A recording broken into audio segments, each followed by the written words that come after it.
43-ші қара сөз. Адам оғлы екі нәрседен, бірі тән, бірі жан. Ол екеуінің орталарында болған нәрселердің қайсысы жебейлі, қайсысы кәсіби, оны білмек керек. Ішсем, жесем, демектің басы жебейлі. Ұйықтамақта соған ұқсайды. Аз ба көп пе білсем екен, көрсем екен деп арзу, бұлардың да басы жебейлі. Ақыл, ғылым, бұлар кәсіби. Көзбенен көріп, құлақпен естіп, қолмен ұстап, тілмен татып, мұрынмен иіскеп тыстағы дүниеден хабар алады. Ол хабарлардың ұнамсыз ұнамды қалпымен, ұнамсыз ұнамсыз қалпыменен, әрнеше көз суретіменен көңілге түседі. Ол көңілге түсіруші бағанағы 5 нәрседен өткен соң, оларды жайғастырып көңілде суреттемек. Ол жанның жебейлі қуатыдыр. Бір ұмытпастық жақсы нәрседен көңілге жақсы әсер хасил болып, жаман нәрседен көңілге жаман әсер хасил болу секілді нәрселер. Бұл қуаттар әуелде кішкене ғана болады.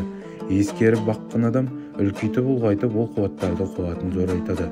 Ескерусіз қалса ол қуаттың қайсысы болса да жоғалады, тіпті жоғалмаса да аз-мәз нәрсе болмаса үлкен еш нәрсеге жарамайтын болады. Кімде-кім сырттан естіп білу, көріп білу секілді нәрселерді көбейтіп алса, ол көп жиғаны бар адам сынап орындысын, орынсызын, бәріне де бағанағы жиған нәрселерін есеп қылып қарап табады. Бұлай етіп бұл харекетте түсінген адамда ақылды дейміз. Құдай тағала өзі ақыл бермеген соң қайтейік? Демек, Құдай тағала сенің менен мені бірдей жаратып па демек. Құдай тағалаға жалға жауып өзін құтқармақ болғандығы. Бұл ойсыз, өнерсіз надан адамның ісі. Оған Құдай тағала көрме, естпе, көрген, естіген нәрсеңді ескерме, есіңе сақтама деп пе? Ойын күлкімен, ішпек жемек, ұйықтамақпен, мақтанмен әуре болды да, ішіндегі қазынаңды жоғалтып хайуан болған деген жоқ. Кейбіреулер айтады, ақыл жебейлі болмаса да талап жебейлі. Талап берген адам ақылды тапты, талабы жоқ кісі таба алмады дейді. О да бекер, талап балады да оған талас қылуға болмайды. Бағанаға айтқан ғой, қуаты басында кішкене болады. Ескермесе жоғалтып та кетеді, ескерсе күтіп айналдырса зораяды деп. Жан қуатыменен адам хасил қылған өнерлерді де күнде тексерсең күнде асады. Көп заман тексермесең тауып алған өнеріңнің жоғалғандығын және өзіңнің ол мезгілдегі бір басқа адам болып кеткеніңді білмей қаласың. Қай жоғалған өнер? Ал мен жоғалдым деп хабар беріп жоғалады. Енді қусаң бағанаға әуелге табуыңды қиынырақ тиеді. Жан қуаты дейтұғын қуат бек көп нәрсе. Бәрін мұнда жазарға уақыт сыйғызбайды. Бірақ әр өнердің тыстан тауып алып, ішке салынған соң тамырын берік ұстап тұруға жараушы еді. Көп заман ескермеген адамнан ол бағанағы өнердің өзінің ең қызықты қымбатты жерлері жоғала бастайды. Онан соң көп заман өтсе сол өнерді сақтайтұғын қуаттың өзі де жоғалады. Онан соң қайта кәсіп қылуға болмайды. Бұл қуаттың ішінде 3 артық қуат бар. Зинхар, соны жоғалтып алу жарамас. Ол жоғалса адам оғлы хайуан болды, адамшылықтан шықты. Біреуі орысша подвижной элемент деп аталады. Ол не нәрсе дейсіз бе? Не көрдің, не естің, әрнешек білдің, соны тіздікпенен оғып. Ұққандықпенен тұрмай, арты қайдан шығады, алды қайдан барады. Сол екі жағына да ақылды жіберіп қарамақ деп қозғап жібереді. Егер бұл болмаса, көп білуге көп оқуыңда пайда да бермейді.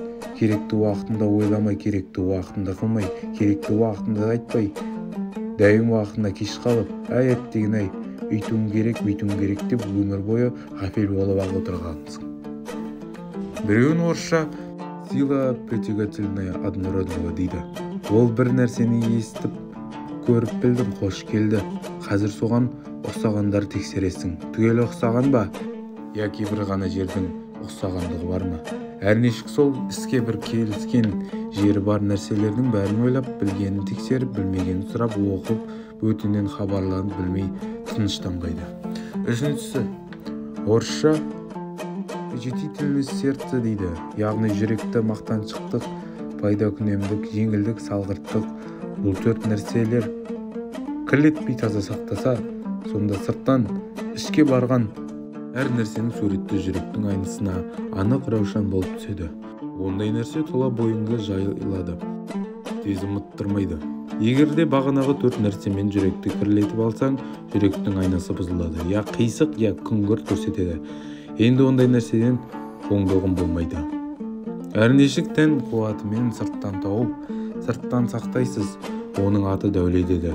Оның да неше түрлі кесепаты бар нәрселерін білмесең сақтай алмаушы едің ғой. Соған ұқсаған іштегі жан қуатыменен жиған нәрсенің аты ақыл, ғылым еді ғой. Оның да неше түрлі кесепаты тиер нәрселері бар.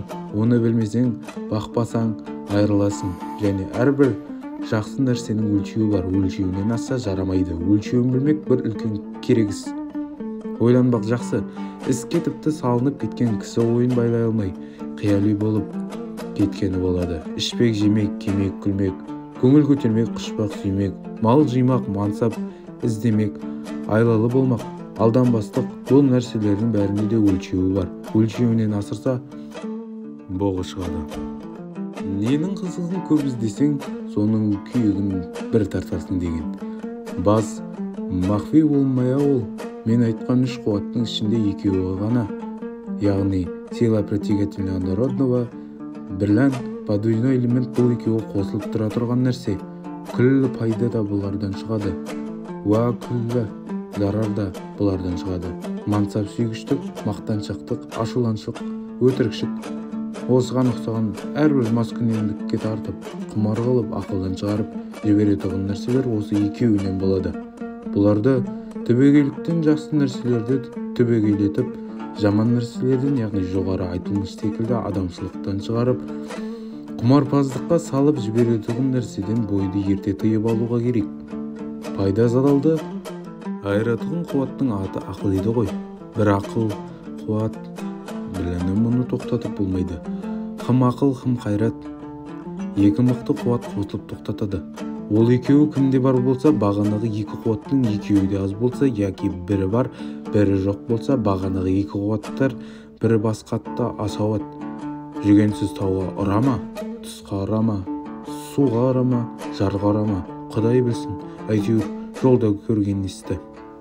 Ақылы дұрыс адамдар әлі де сұрамайда қалады. Сенде ерік жоқ, 2 етік жайылып, 2 көзің аспанда масқара болып кеткенін көргенінше.